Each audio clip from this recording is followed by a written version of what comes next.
you're buying beer in a convenience store, you're buying cigarettes in a convenience store, you're buying groceries at Escott's, or you're buying farm supplies at Atwood's. Everyone who comes to this community and shops is helping us make a difference right there and helping us pay for these improvements. So whether those improvements are buying things for infrastructure purposes, buying things for the fire department, buying things for the police department, or other city operations, everyone is helping keep that stream alive.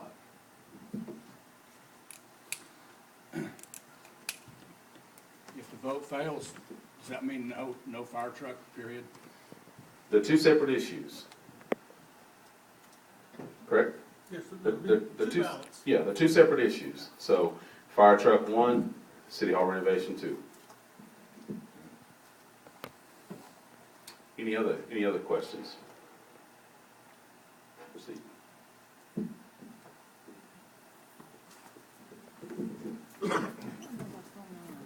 Thanks, Terry. Hey, thank you. Yes, sir. Terry's done an excellent job trying to explain the issues. If anybody's got any questions to me, I try to answer those also. Well, one thing I wanted to point out, what was really interesting, Jack Forsyth asked me to do some research, and that's how I shared that with Terry, because he had asked.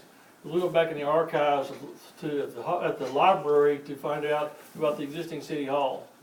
Well, oddly enough, the old city hall, some of you might remember, it was a 3-story building. Yep. It was 47 years old and it was replaced.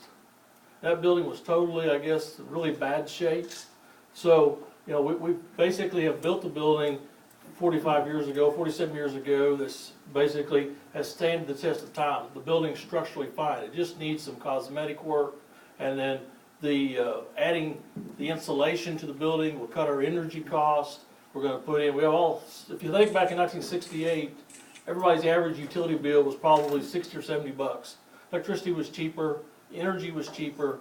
Today, we all know, you know, your bills are much higher at home because the cost of power is much higher because of energy cost.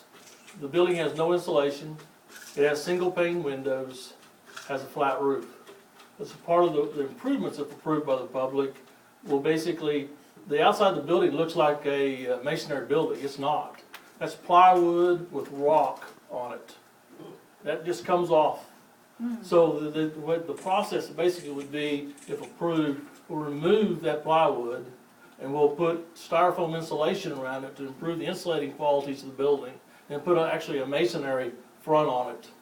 The roof would get superstructure built up out of steel with a steel roof on it. It's almost exactly what they're doing across the street at the RCB Bank, or what we did at the police and fire station.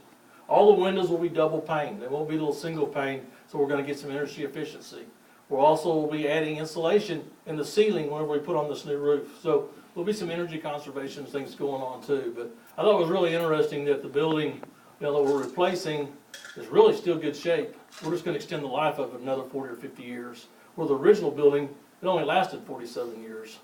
So I think that the community at that time did a great job of building that building, and it's served us well.